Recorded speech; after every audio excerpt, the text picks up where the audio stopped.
Hello, my name is Leroy Blevins. Welcome to Mysteries and Histories. In this episode here, what we're going to do is we're going to actually talk about the fatal headshot to JFK. For years, again, this is the reason why, I want to point this out first.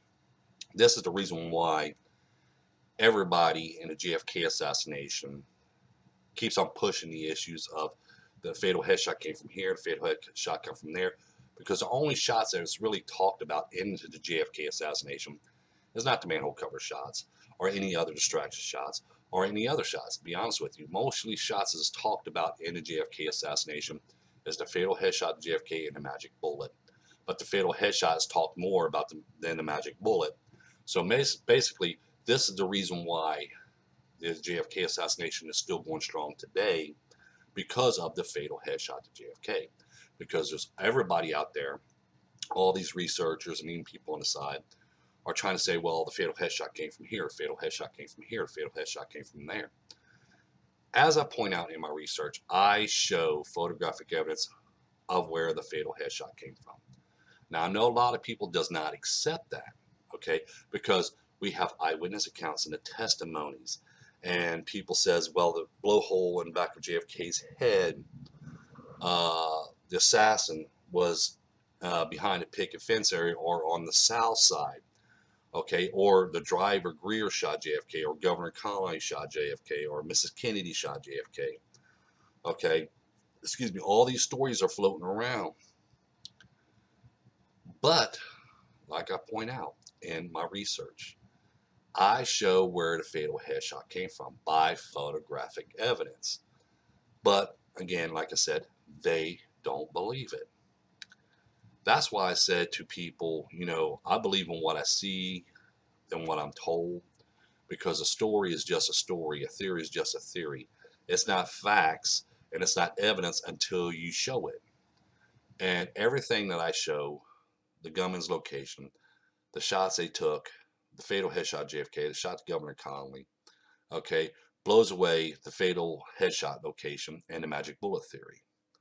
Okay, they want to blame it all on Oswald, okay, or somebody behind a picket fence.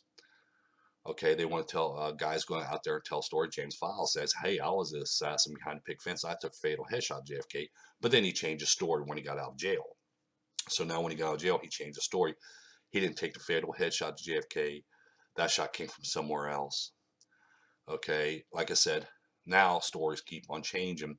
The more evidence gets out there, the more research is presented, the more the story changes.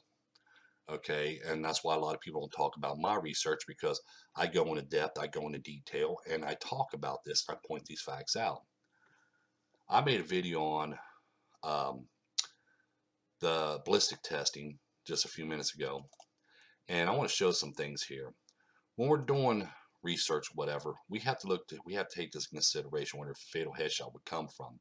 We have people stand up, as you notice, that they're standing higher than JFK. Am I correct? We have Mrs. Kennedy right here. She's actually standing higher or seating higher than JFK right here, because remember, she has this pink hat on as well. We got Governor Connally, Miss Connally sitting down lower. This is true, but they're also in the vehicle as well. Plus, we got the driver, and then we have another passenger over here. But we have people on the side of the vehicle. We have people behind the vehicle and everything else. So we have to take this into consideration. We have to look at it this way, like, well, here's JFK. Now we're looking at it for a fatal headshot. Okay, so we got to look at people standing along the side of the road as well. Plus, like I said, police officers and stuff. If you look at it, the police officers are even higher than JFK, as you see right here. This is how they got blood spatter on him, because when his head opened up, the blood's up in the air and stuff, and they're driving into it. It's going to capture right into their faces as that story is told. But I want to point out these facts. Okay, now, like I said, to place a gunman on the left side of the vehicle, we got JFK and Governor Connally on the right side of the vehicle. We have Mrs. Kennedy, Mrs. Connally, and then we have the driver and the passenger in the front seat. And Mrs. Kennedy and Mrs. Connally are on the left side of the vehicle. To place any gunman on the left side of the vehicle will be stupid, because they would end up shooting Mrs. Kennedy, Mrs. Connally first. Place any gunman in front of the limo would be stupid, because they would end up shooting the passenger, driver, Mrs. Connally, or Mr. Connally before they would even shoot JFK. So they wouldn't put no assassin in front of the vehicle or on the right, left side of the vehicle. They would place their assassins on the right side of the vehicle so they could try to get a clear shot, and they're going to have to place them high, because even if they place them at ground level, they still have that chance of taking a shot to somebody else. So, because remember, the vehicle's moving, we have to keep that in mind. So they had to place the gunman on a higher level and on the right side of JFK's limo to get a clear shot to JFK. As I point out in my research, I found a location of the gunman. The Mormon photo shows us two gunmen with rifles in their hands. Okay, the Orville Nix film, frame 40 and 26, frame 40 and 26, shows us the fatal headshot to JFK and the shot to Governor Connally. Okay, they show us this. Okay, and frame 40 of the frame 26 of the Nix film lines up with frame 313 of the Zapruder film. So now we can see the shot fired, and we can see the bullet make impact. Same as we do in frame 40 of the Orville Nix film. We can see the shot being fired from the side of the shelter, and it lines up with frame 330 of the Zapruder film. So now we can see the shot being fired, and we can see the bullet impact into Governor Connally's back. So we got this view and this view as I explain this. And in the Mormon photo, we can see both gunmen with rifles in their hands. But there's other images that shows where these shots came from as well. Not only does, then we have the Darnell film right here, which shows them aiming their rifles and two gunmen inside a shelter. Okay, we have the Bronson film that shows a shot being fired, smoke trail, and then we have the smoke trail that's seen right here in this image here. Okay, right above the Newmans, because here's the Newmans right here, and we see the smoke trail here and smoke trail here. Shot number one, shot number two. So see, two shots was fired from that location, two smoke trails. Okay, as I point out on the Bessemer image, we can see the rifle sticking out here, but then as soon as you get behind the sign, he comes up to this window here. This is where the fatal headshot came from, this window right here. As I point out, we can see, and here's the view that the gunman had. Now I want to show you this. Here's the view that the gunman had. I'm going to point this up right here. So what we're going to do, we're going to look at the view of the gunman that he took when he took that fatal headshot. Now, remember, he's on the right side of JFK's vehicle, right? There is nobody blocking or obstructing his shot, right? Now, let's look at this. When we look at JFK, remember, he gets shot in the right side of the head, and he gets pushed off to the left. As I point this out, as we can see in the Zapruder film, the Orville Nix film, and other films, he gets shot in the right side of the head, and he gets pushed off to the left. Okay, he don't go back into the left. He actually is being pushed over to the left. From this view here, remember, he's on the right side of JFK's vehicle. He's shooting from the right, and it's going to push him off to where? To the left from this view. So now we can see the shot being taken, which is right here. Here's the window where that shot was fired at. We have the gunman's view right here. Okay, and then we have the shot to JFK, which is the fatal headshot. So now we can see the shot being fired. We can see the angle of that shot and the gunman's view. And then we know he's being shot from the right, pushing off to the left. You see what I'm saying? So we're going to zoom in to frame 313, which is right here. Let's zoom in just a little more. Okay, so now we can see the shot fired. And we'll even do it this way. Let's do one more. Let's do one more. Let's put up one more image here so we can have it all together at one time, so you can see what I'm talking about. Okay. Oops. As you see here, we see the gunman with a rifle in his hand. We see him taking a shot out of this window right here, right exactly where this rifle's sticking out right here in his hands. This is where he takes his shot. He took a shot and he looks up out this window here. Second gunman comes around, as I pointed that out. But now we have the gunman shown with his rifle in his hand. Him find his rifle from this window here. Here's his view that he had when he took the shot to JFK, and Zapruder film shows us the impact right here on the left side, right side of JFK's head, and it's going to push him off to the left. So you see, the fatal headshot to JFK came from shelter number 3, not from the picket fence area, not from Oswald's location or any other location of Dealey Plaza, from shelter number 3. Photographic evidence tell us this. Photographic evidence back this up. The photographic evidence lines up as well. We see in the films he's being hit in the right side of the head, pushed off to the left. From this view, we can see that from this view, he be struck in the right side of the head and pushed off to the left. On the films and images, we see the shot being fired here. We see the gunman in that location with his rifle in his hand in that same window, same window, same window. Fatal headshot to JFK. All these images line up. Frame 26 shows the shot being fired in the Orville Nix film. Frame 26 lines up with frame 313 of the Zapruder film. Nix film shows the shot. Zapruder film shows the impact.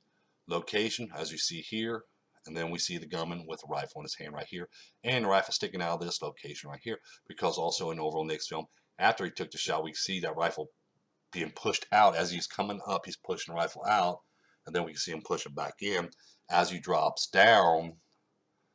And we start seeing him, and when he drops down, that's where we start seeing him here bending down. In the Darnell film, okay, we see him drop down, bend down, comes back and comes out. He takes his shot from the side of the shelter and he drops down. Remember, he's shooting from his left side. Because see, all of this information, like I said, the gunman's location, when we look at that, when we pull this up here, we'll pull this one up, let's say, this one right here. Okay, we're going to pull this one up and this one up. So let's go ahead and raise this one up, and then we'll bring this up right here. As you see, shelter number 3, he has a clear shot to JFK. Nobody else is in his way, as you see right here. Nobody in his way. There's nobody in his way. Behind here, behind the picket fence, you have this retaining wall right here and the blocking, obstructing the view. You have the shelter here obstructing the view. Right here, from along this right here, you have these 3 men obstructing view, or trees, okay, obstructing the view of a fatal headshot JFK. The X is right here. Would mark that where the limousine is right here. We see this. This is where the mark is at right here. This is where the fatal headshot happened. When we look at this, he's coming in from the right, being pushed out to the left, right to left. Straight shot. The angle is just perfect because he's coming down like this. Okay, he's coming down like this to shot. He's up high, as you see in the Mormon photo. He's up high because this is a hillside here. He's shooting down. Okay, shoots JFK in the right side. Nobody's obstructing his view. Remember, even if the Newmans was there, his view is coming down still, so he's going right above their heads, which they said the shots came from directly behind them, because we even have that testimonies from the eyewitnesses as well, stating that, let me see, it's around here somewhere. We have the Newmans claiming that the fatal headshot to JFK came from directly behind him. This is what the Newmans said. Mr. Zapruder says the assassin was right behind him as well. In the films and images, we see the assassin right behind Mr. Zapruder. We see the assassins right behind the Newmans. We see the location. We see him fire from that location and everything else. Okay, there was 2 shots fired from that location as well, which follows the story as they was telling about 2 shots being fired from that location. Okay, like I said, right here, we pull this up. We have the Newmans right here. We have Zapruder here. We have shelter number 3 here. The shot comes in from the right, going out to the left, as you see here, pushing JFK to the left, which we have the Orville Nix film showing both shots. We're going to talk about the headshot here, sorry. We have the Bronson film showing the fatal headshot. We have the Mormon photo showing both gunmen there. And we can also ID the gunmen by the reactions and by the descriptions of the gunmen as we see in the vehicle, in the images and stuff as well. We know it was the 2 tramps, as I point out right here, because when we look at the tramps, we see his profile fits this guy here, and this guy here, and this guy here. In the Mormon photo, and we see this guy here fits the profile here and the profile here. Okay, how his eyes sink in, like we see here, dark circles around, have his ear right here, his ears high here, hairline right here, hairline right here. Okay, these are identical men here, same as these identical men here. Remember, he was firing and aiming from his left side. On his left lapel, he has a butt plate imprint of a rifle on his left lapel. He's shooting from his right, he's shooting from his left. See, all this information was pulled out of this Zapruder film and other films and other images that was taken that day. All this images. People want to sit there and argue time and time again about the fatal headshot to JFK. This is what's keeping the JFK assassination conspiracy going, because of that fatal headshot. But they're running these ballistic tests. And if you watch my video that I made before this talking about the ballistic test, you will see the ballistic test cannot be accurate because there's a lot of things they didn't put into their thought when they did their ballistic test. And there's a lot of things you have to look at when you do them kind of tests. Okay. And like I pointed out, any shots, remember, these are the people in the car. Now we have Mrs. Kennedy and Mrs. Connolly there. We have the driver. We have the Secret Service agent in front of the car. Sorry about that. And then we got people pulling in and out over across the street there, because that's a meat marketplace over there, and they're constantly going in and out. Sorry about the interruptions. But we have Governor Connolly and JFK and stuff. You see how JFK is blocked in, basically, on the left side and in the front view, and on the left side he is totally blocked in. The only where he's not in the back part, he's blocked in because remember, got Secret Service agent's car behind him as well, and with Secret Service agent stands on the sides on the running boards. But you got right here, you got JFK boxed in before the fatal headshot. So the only way a fatal headshot can strike JFK is right here. Excuse me, hold on just for a minute. This is very important, and I'll be right back. Sorry, that was a call from my wife. She has a test to do in the morning at the hospital. But anyway, like I was saying, JFK is boxed in. All right, right here, he's boxed in. And so to get any clear shot to him would have to be on the right side, as I point out, because any placing a gunman on the left side of the vehicle would be senseless, because you would end up shooting Mrs. Connolly or Mrs. Kennedy, or anybody in the front. You would hit the driver, the passenger, Mrs. Connolly, Mr. Connolly, before you would even hit JFK, because he's blocked in. That's why when I point out, and I did my research stuff, even after I found the gunman in that location, I had to make sure that that shot lined up and he would have a clear shot to JFK from that location. As you see, he does. He has a clear shot to JFK from the shelter, as you see here. When he gets shot right here, he gets shot in the right side of the head. What's going to do is going to push him off to the left, as we see in the films. So my research and the fatal headshot, everything I point out and everything I have, lines up with what we see in the films, what we see in the images, and what was told by the eyewitness accounts. So see, that's why I tell people. Now, I know a lot of people have their own opinion, just like right here. If you look at some of the films and stuff, we see this image right here, this frame here. We see the man and woman drop down on the ground and stuff like that. These are the two people that Mrs. Setzman was talking to before the assassination. And then we go to the next frame, and we're going to see this guy over here. Where's he looking to? He's looking towards shelter number 3. Okay, she's down, he's looking towards shelter number 3. She's dropping down the ground. He's running over here behind the pillar for shelter, because he knows over here, shelter number 3, that's where that shot was fired from, because that's why he's looking over at that shelter. Because when we place this in time frames, we place this in motion and stuff like that. Let's see if I got a clear shot of that shelter. Okay, which I probably don't, which I'll pull up this right here. We pull this up right here, and I'll zoom in. Where the couple was at, okay, they was over here. Okay, he was ducked behind this pillar right here. If you see my cursor, he was ducked behind this pillar here, while the lady was still right here on the ground. He ducks behind this pillar here, and he's looking over here towards the shelter, because that's where he knew where the shots came from. He seen, he heard them shots coming that close to him, because remember, they're right here. And remember, before the assassination, Mr. Zapruder was filming Mrs. Setzman over here talking to people, because there's a bench right here. And they was over there talking, and that's the couple that Mrs. Setzman was talking to. And then when the fatal headshot rang out and shot to Governor Connolly, as I pointed out, came from shelter number 3.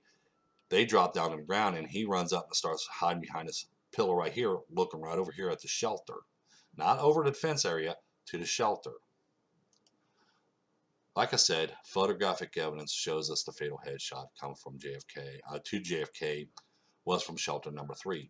As I'll point out here as well, like I said, when we look at this image here, Okay, what do we see? We see JFK right down here. Am I correct? Here's JFK sitting down. We have all these people standing up right here. Am I correct? We have all these people standing up. We have these people standing up here on the running boards. We got these guys right here standing up as well.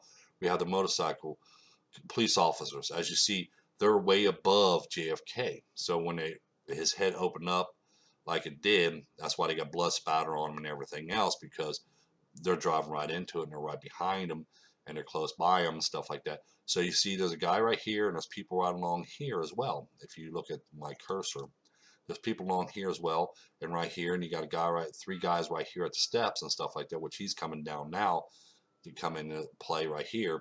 But we have people along here, and we have little kids right here and stuff like that.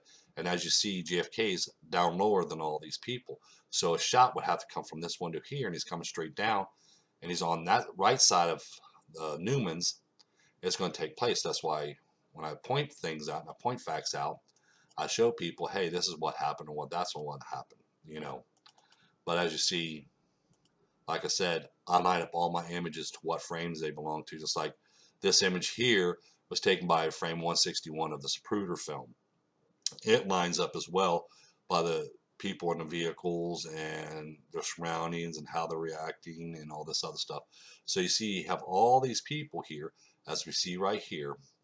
Okay, that's why I said I'm looking at different views now because of I line all these photos. So this is the Willis photo here, which lines up to frame 161. That's why I said about when I talk about analyzing, you have to add all these films and all these images in together, the originals and stuff, and then when you're going to alter one frame or one image, you have to alter them all so they all be able to fit. So when they fit, if someone analyzes them years down the road, they make sure they all fit. Okay, that's the reason why I said there was no films or images altered, because all the films and all the images fit one another and they all line up. So no films or no images altered. That's why I make the video. That's why I still have my opinion. None of them was altered because everything's fit. Just like the fatal headshot to JFK. People want to push the fatal headshot came from behind a picket fence. They want to push it from the south side, or from the Dow Tex building, or from the driver Greer, or from Mrs. Kennedy, or Mr. Conley. Okay, but there's nothing to back it up. There's no evidence or anything else. But when you look at the evidence I present, I show where that fatal headshot came from. It came from the gunman inside of shelter number 3.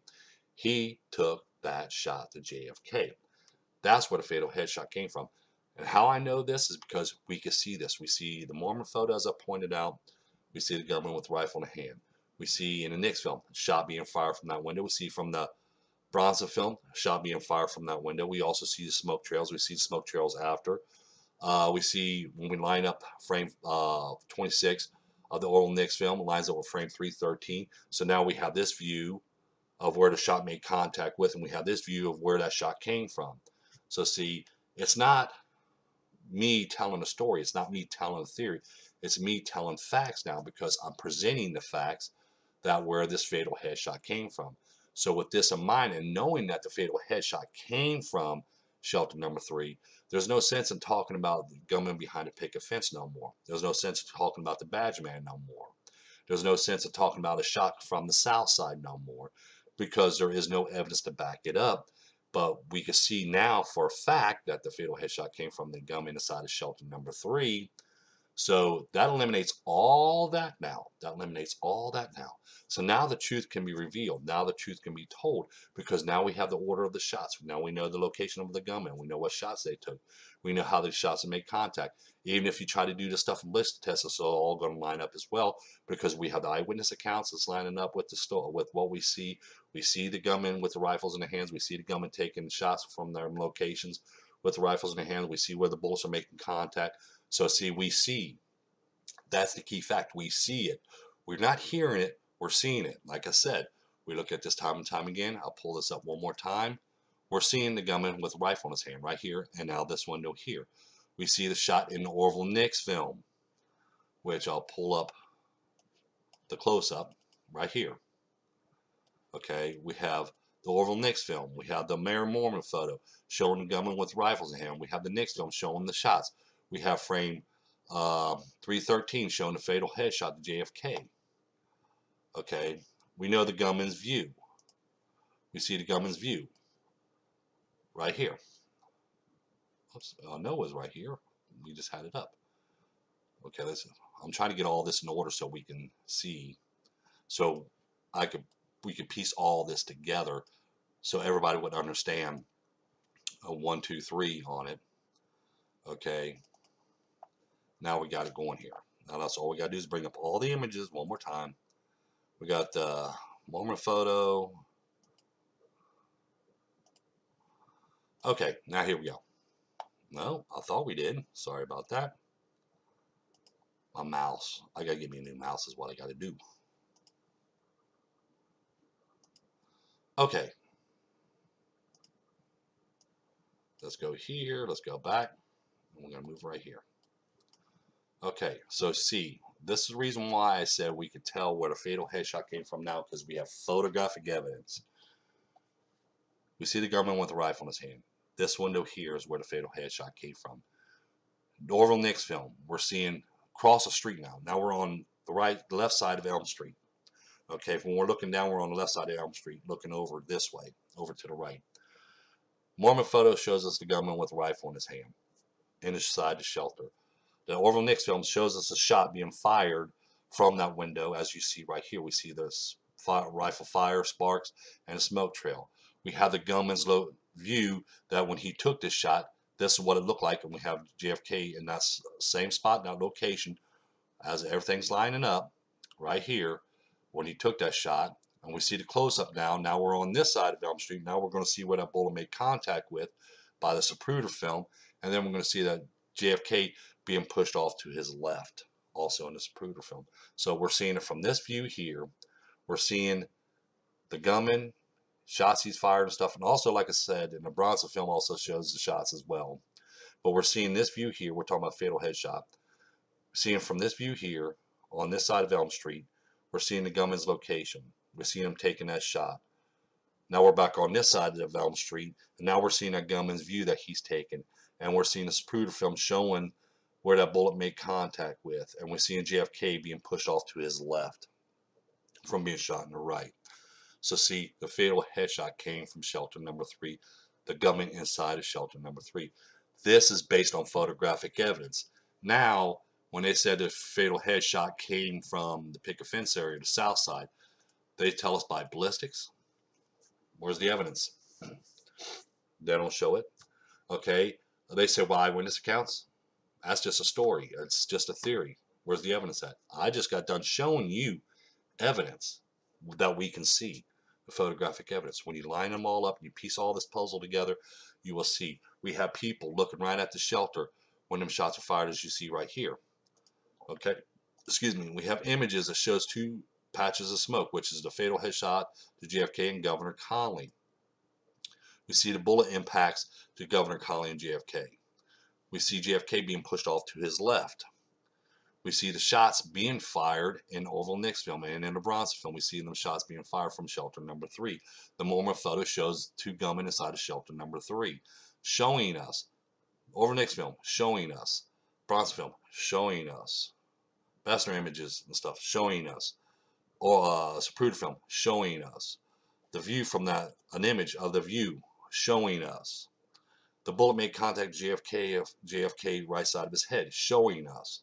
Okay, we're seeing the eyewitness accounts telling us, matching, well, the assassin was right behind us. What's behind Mr. Zapruder when he says the assassin was right behind him? Shelter number 3. Not the picket fence. Picket fence is off to the right. What's behind him? Shelter number 3. The Newmans are staying right here. What did the Newman say? Newman says shots came from directly behind us right here, which he's talking about on his right side here, came from directly behind us. What's directly behind the Newmans? Shelter number 3. We have the people that stand over here. If you watch my cursor, stand over here, jumps up. One of them jumps up. The male stands by this pillar here, looking over at shelter number 3. We have the Zapruder film showing us where these 2 shots made contact with. We have the gunman's view. We have images of the gunmen with rifles in their hands, aiming rifles in their hands, firing rifles in their hands from this location. We even have misassessment covering up Mr. Zapruder's ears. We have the Bronson film showing 2 shots being fired from the window here and from the side of the shelter. So see, the Bronson film is matching the Orville Nix film. The Orville Nix film and the Bronson film are matching the Zapruder film.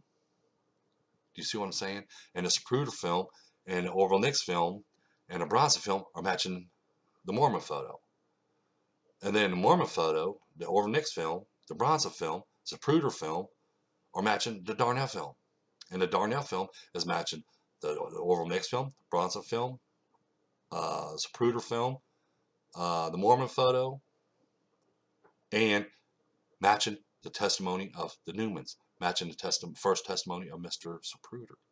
So now we have the testimonies is matching the Orville Nix film, the Bronson film, uh, the Darnell film, the Mormon photo, the Zapruder film, all of it's lining up.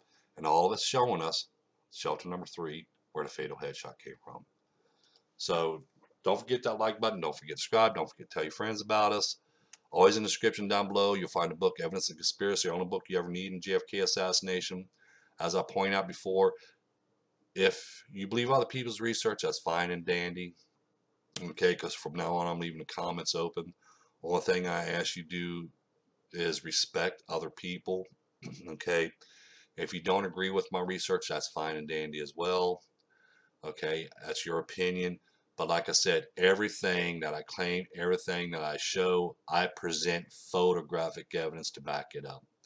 Again, don't forget that like button. Don't forget to subscribe. Don't forget to tell your friends about us. Everybody, don't forget that like button. We need that likes. And share this video and other videos on your other social medias and stuff so other people may know this information. Thank you, and you have a pleasant day.